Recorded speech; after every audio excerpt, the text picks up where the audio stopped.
And the limits are set by giving the agency a job. And by giving somebody a job, that sort of defines what it is they're doing. Now, why, third sub-question, why does the Constitution require this? Because the Supreme Court has held repeatedly, and most recently, National Cable TV Association versus the FCC. The Supreme Court has held repeatedly that if Congress messes up, which they do when they're in a hurry, as you've seen, when Congress messes up and gives power without setting limits on that power. I'll give you an example from the FCC case. When Congress gives power without setting limits on that power, then what Congress has tried to do is give away the power to legislate. And Article 1 of the Constitution says that the power to legislate in the name of the United States shall be held by Congress and nobody else. Let me illustrate. Cable TV, before the explosion of 700 plus channels which are out there now on cable. Cable TV was originally sold as a means to improve television reception.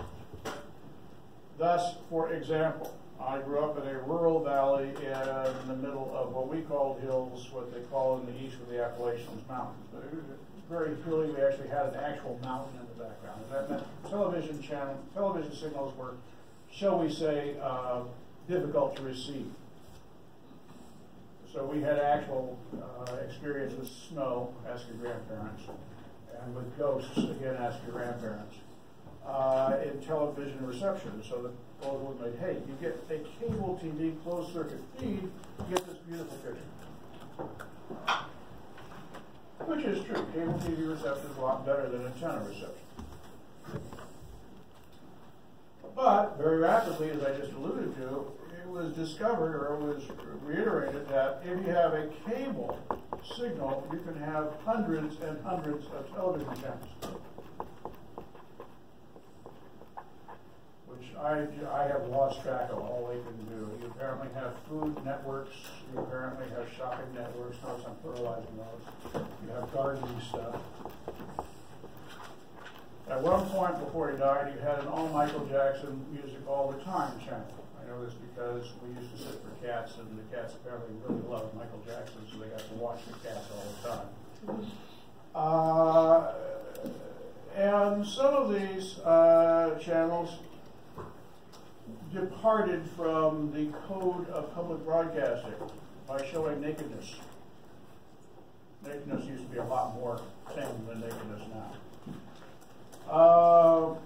And so that and a variety of other problems that occurred gave rise to the idea that somebody in Congress should be regulating these folks. So the Federal Communications Commission was given the power to regulate cable TV because they were already doing broadcast TV and radio. And the amendment to the Enabling Act, or we should say Enabling Act Sub 2, giving the FCC power to regulate the cable industry, gave the FCC the power to charge fees for granting licenses. Not reasonable fees, not fees required to pay for the regulation, not fees commensurate with delivery of service, just fees. So that meant that the FCC could charge any damn amount it wanted to.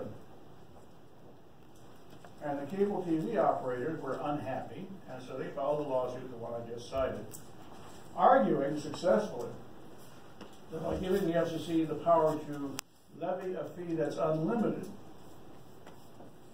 that's the same as giving the FCC the power to tax. And if you look at the list of enumerated powers, Congress is the only one given the power to levy taxes in the name of the United States. So the initial Enabling Act 2.0 for the FCC to cover the cable TV folks was found unconstitutional because it was in direct conflict with the Article 1 of the U.S. Constitution. So, that's the constitutional necessity. The Supreme Court has held on a number of occasions that if Congress has given unlimited power to an agency of one sort or another. And the Supreme Court has said Congress has given the power away to legislate in the name of the United States. And that means your enabling act is in conflict with the Article 1 provision that says Congress and Congress alone shall have the power to legislate in the name of the United States. Yes, sir. So is the enabling act a specific act that has Congress do this every time, or is it? Well, there's a specific enabling act for each agency. Yes, that's a good question. Now, there is an umbrella statute we're going to look at next time. It's called the Administrative Procedure Act. It deals with procedures as to how stuff gets done. But in terms of creating an agency and giving the power and a job, there's one specific for each agency. Sorry to be Okay, I guess it's 10:45. Damn, I don't know how I managed to lie.